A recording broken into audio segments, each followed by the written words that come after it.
Hi guys, welcome to the last video in the series of the For Honor. Currently I'm just showing you some of the cut and sew pieces as well as the strapping and how I have pieces connected. Here you just see the shin guards with the bottom strap having Velcro, and it's just black webbing or elastic covering, covered by leather. You could use vinyl if you have it, but I had a scrap leather coat and that could be used, and I used it accordingly.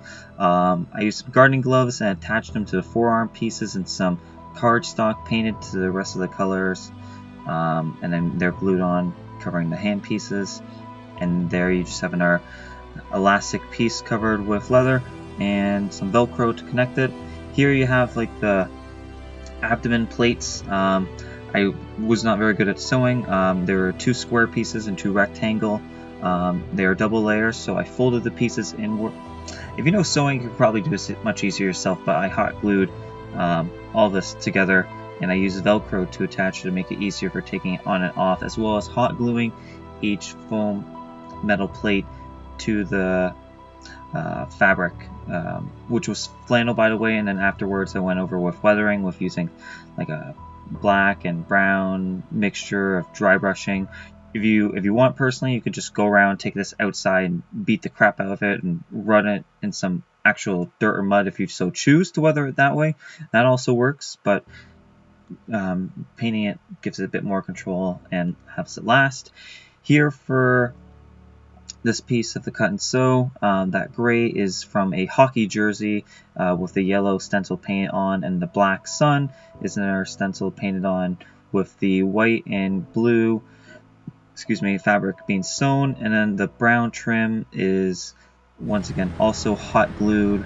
It's a single layer piece of fabric. It's not the prettiest looking, but you do not see that section. And here I just dirtied it up with some paints. I threw it in some rocks outside, pressed it into some mud, took some pretty much every gardening tool I had in my work shed to the armor itself, or not the armor, the cut and sew pieces, to give it some damage. And I just have a old belt, and here I have the cape attached to the chest piece strapping with some safety pins, and then the shoulder pieces you can see are attached to the strap that connects the front and back of the shoulder piece, of the chest piece, with some buckles. And then there are some straps on the shoulder pieces to allow my shoulders to get in, connected with some Velcro.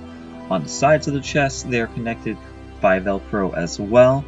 And I have some elastics, but they're not connected to the leather to allow it to have some space and flexibility move, but you can't tell that it's not connected because of how it just works out. And I leave it in connected.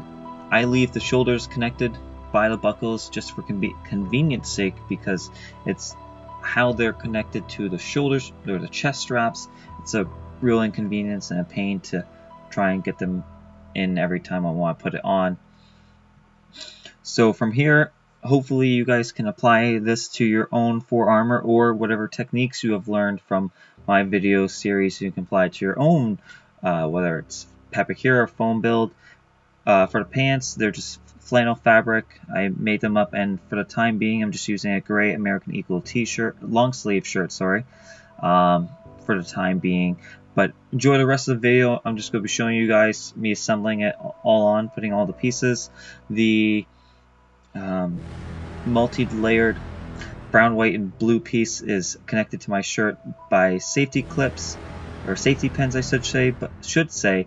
But enjoy the rest of the video. At the very end there will be some pictures of the whole thing suited up. Anyways, you guys have a good day, and this has been Kyle. Bye.